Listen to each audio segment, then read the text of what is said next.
ಗಟ್ಟವಾಡಿ ಗ್ರಾಮದ ನಂಜುಂಡಪ್ಪ ಸಿದ್ದಲಿಂಗಪ್ಪ ಎಂಬುವವರ ಬಾಳೆ ತೋಟದಲ್ಲಿ ಮಹಿಳೆಯ ಶವ ದೊರೆತಿದ್ದು, ಮಹಿಳೆಯ ಮೇಲೆ ಅತ್ಯಾಚಾರವೆಸಗಿ ಕೊಲೆ ಮಾಡಿರುವ ಶಂಕೆ ವ್ಯಕ್ತವಾಗಿದೆ. ಬಾಳೆ ತೋಟದ ಮಾಲೀಕ ನಂಜುಂಡಪ್ಪ ಎಂಬಾತ ನಾಪತ್ತೆಯಾಗಿರುವುದು ಬೆಳಕಿಗೆ ಬಂದಿದೆ. ನಂಜನಗೂಡು ತಾಲೂಕಿನ ದೊಡ್ಡ ಕವಲಂದೆ ಗ್ರಾಮದ ಪೊಲೀಸ್ ಠಾಣೆಯಲ್ಲಿ ಈ ಸಂಬಂಧ ಪ್ರಕರಣ ದಾಖಲಾಗಿದೆ.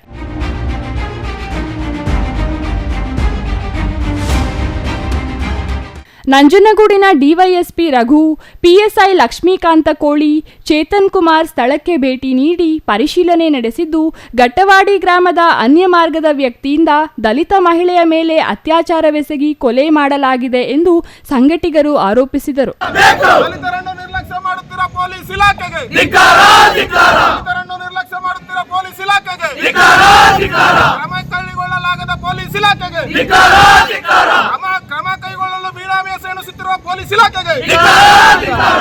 ದಲಿತ ಸಂಘಟನೆಗಳ ಮುಖಂಡರು ಮತ್ತು ಕಾರ್ಯಕರ್ತರಿಂದ ಪ್ರತಿಭಟನೆಗೆ ಸಜ್ಜಾಗಿದ್ದು, ಮೃತ ಮಹಿಳೆಯ ಶವ ಪರಿಶೀಲನೆ ಮಾಡಿ ನಂಜನಗೂಡಿನ ಸರ್ಕಾರಿ ಆಸ್ಪತ್ರೆಗೆ ಮರಣೋತ್ತರ ಪರೀಕ್ಷೆಗೆ ರವಾನಿಸಲು ಪೊಲೀಸರು ಮುಂದಾಗಿದ್ದಾರೆ. ಗಟ್ಟವಾಡಿ ಗ್ರಾಮದಲ್ಲಿ ದಲಿತ ಮಹಿಳೆಯ ಶವ ಅನ್ಯ ವ್ಯಕ್ತಿಯ ಬಾಳೆ ತೋಟದಲ್ಲಿ ಸಿಕ್ಕಿರುವ ಹಿನ್ನೆಲೆಯಲ್ಲಿ ಗ್ರಾಮದಲ್ಲಿ ಬೂದಿ ಮುಚ್ಚಿದ ಕೆಂಡದ ವಾತಾವರಣ ನಿರ್ಮಾಣವಾಗಿದೆ. ನಂಜನಗೂಡು ತಾಲೂಕು ದೊಡ್ಡಕವಲಂದೆ ಹೋಬಳಿ ಗಟ್ಟವಾಡಿ ಗ್ರಾಮದಲ್ಲಿ ದಲಿತ ಮಹಿಳೆಯಾದಂತಹ ಸಹೋದರಿ ಶಶಿಕಲಾ ಅಂತಕ್ಕಂಥ ಅವಳ ಸಾವಾಗಿದೆ. ಈ ಸಾವು ಅದೇ ಗ್ರಾಮದ ಗಟ್ಟವಾಡಿ ಗ್ರಾಮದ ಸಿದ್ದಲಿಂಗಪ್ಪ ಅಂತಕ್ಕಂಥವರ ಬಾಳೆ ತೋಟದಲ್ಲಿ ಸಾವಾಗಿದೆ.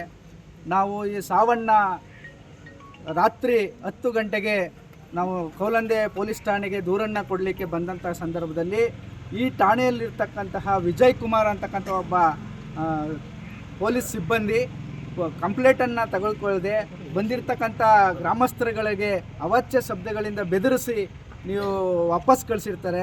ನಂತರ ಬೆಳಗ್ಗೆ ನಾವು 10 ಗಂಟೆಯಿಂದ ಬಂದು ಈ ಒಂದು ಸಾವಿನ ಬಗ್ಗೆ ತನಿಖೆ ಮಾಡಲಿಕ್ಕೆ ನಾವು ಕಂಪ್ಲೇಂಟ್ ಕೊಡೋಕ್ಕೆ ಬಂದರೂ ಕೂಡ ಇವಾಗ ಸಮಯ 3 ಗಂಟೆ ಆಗಿದ್ದರೂ ಕೂಡ ನಮ್ಮ ಕಂಪ್ಲೇಂಟನ್ನು ತೆಗೆದುಕೊಂಡು ಅವರು ರಿಸೀವ್ ಮಾಡ್ಕೊಳ್ಳದೆ ಇನ್ನೂ ಕೂಡ ಮೀನಮೇಷ ನೋಡೋದಾದರೆ ಪೊಲೀಸ್ ಇಲಾಖೆಯ ಮೇಲೆ ನಮಗೆ ಅನುಮಾನ ಶುರುವಾಗಿದೆ.